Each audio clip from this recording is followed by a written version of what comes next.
Someone wise once said, "Be who you are and say how you feel.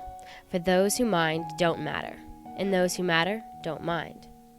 For an instant, these words can be comforting, until bigotry and discrimination of basic human rights, such as marriage, adoption, or giving blood, become the harsh realities of everyday life, for something as simple as love. I think just kind of overcoming the stereotype is the main challenge you face, because a lot of people, before they really get to know you in high school, are just going to kind of write you off as this. They're going to write you off as a leather-clad, Madonna-obsessed, boy lover, boy crazy, likes everybody. I didn't have tons of the bullying like we hear about on the news and stuff today, but there was enough of that to make it, something that I had to at least sort of think about and deal with.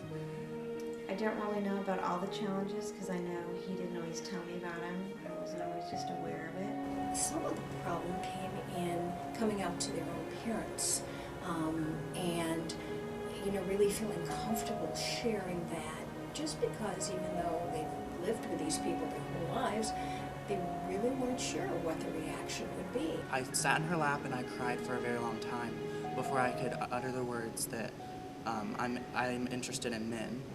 And I couldn't say that I was gay. It was just awkward for me.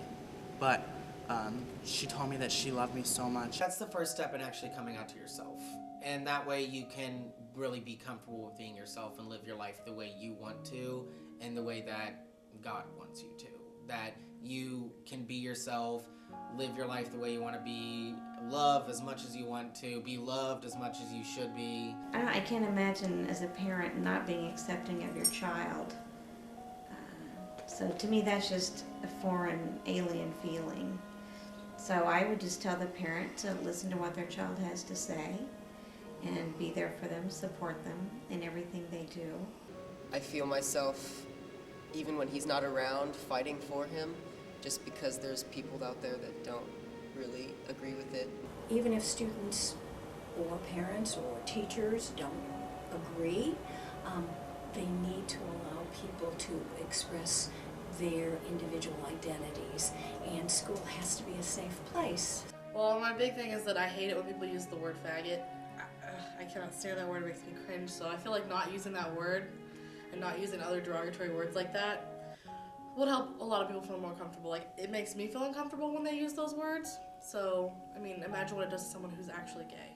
I don't feel like on a daily basis that people are calling me derogatory names and that kind of stuff, but just going and living your life, every now and then you're just reminded that you're not totally seen as equal in society. The fact that people even have to argue about whether or not hate crimes exist, or whether two people who love each other can get married and adopt a child, that's a constant reminder. We can't even give blood.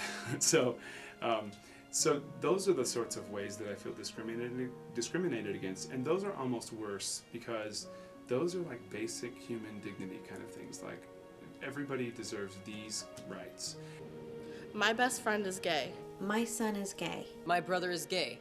I am gay. Please accept my son. My brother. My best friend. For who they are as individuals. Everyone deserves to be happy. And everyone deserves to love. It's time to stop hating. It's time to start understanding people who are different. It's time to realize that being gay isn't a choice. But being homophobic is.